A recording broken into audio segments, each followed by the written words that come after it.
আমরা চেতনা, আমরা প্রেরণা, সত্যনের ঘোষণা। বিসমিল্লাহির রহমানির রহিম। শুরু করছি তার নামে, যিনি চন্দ্র, সূর্য, গ্রহ, নক্ষত্র, পাহাড়, পর্বত, সবুজ লীলাভূমির সৃষ্টিকর্তা। অসংখ্য দরুদ পাক মদিনার প্রিয় নবী মুহাম্মদুর রাসূলুল্লাহ সাল্লাল্লাহু আলাইহি ওয়াসাল্লাম এর উপর। শুধুমাত্র বিশ্ব মুসলিম মানবতাহীন এক কঠিন সময় অতিক্রম করছে।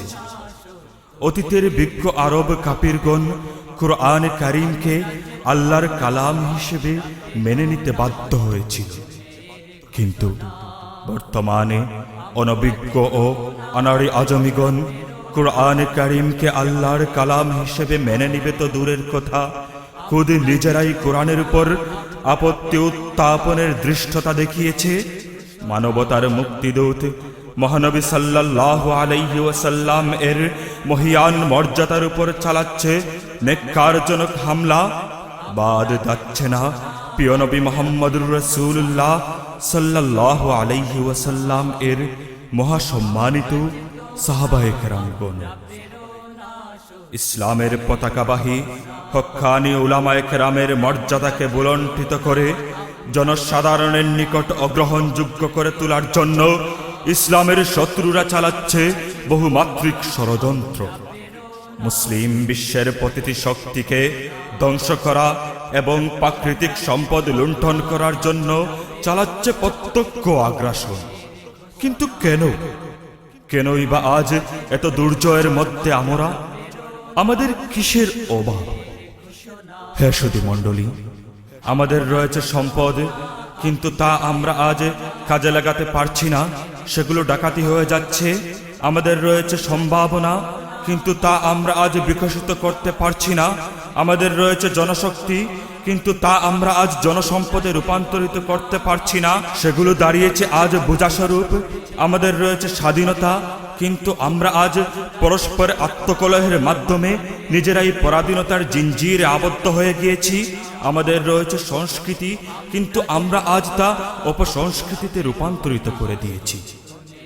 আর আমাদের এই দুর্বলতাকে কাজে লাগিয়ে 21 শতকের মসনদে চেপে বসা দানবেরা আজ রক্তহুলের পৈতাসিক উল্লাসে মেতে উঠেছে। এমনকি বিশ্বের মানচিত্রে দ্বিতীয় বৃহৎ মুসলিম ক্রান্তি হিসাবে পরিচিত আমাদের এই বাংলাদেশের নতুন প্রজন্মকে ধ্বংস করার চক্রান্তে 1 শতকেরও বেশি বৈদেশিক টিভি চ্যানেল দিয়ে জাল পুঁতে রেখেছে ইহুদি, খ্রিস্টান, নাস্তিকবাদীরা। হে সুধী মণ্ডলী, বিক্ষিপ্ত ঘুমন্ত মুসলিমকে জাগাবার এবং নতুন প্রজন্মের তরুণ যুবকদের হাতে ইসলামী সংস্কৃতি তুলে দেওয়ার দীপ্ত অঙ্গীকার নিয়ে তোমাকেই আসতে হবে।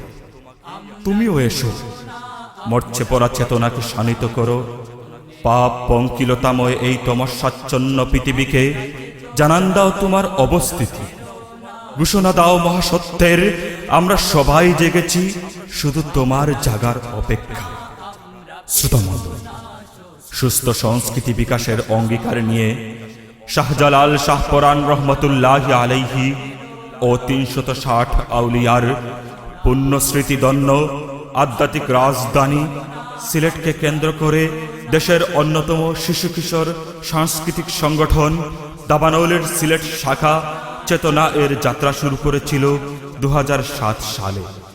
সুস্থ সংস্কৃতি চর্চা ও বিকাশের এক অনন্য প্রত্যয়দীপ্ত অঙ্গীকার নিয়ে কাজ করছে সাংস্কৃতিক অঙ্গনে। আর এরই ধারাবাহিকতায় শুনুন চেতনা সাংস্কৃতিক ফোরাম সিলেটের পরিবেশনায় চেতনা শিল্পীদের কণ্ঠে হৃদয়ে জাগানিয়া ইসলামী সঙ্গীতের অ্যালবাম জাগো হে যুবক।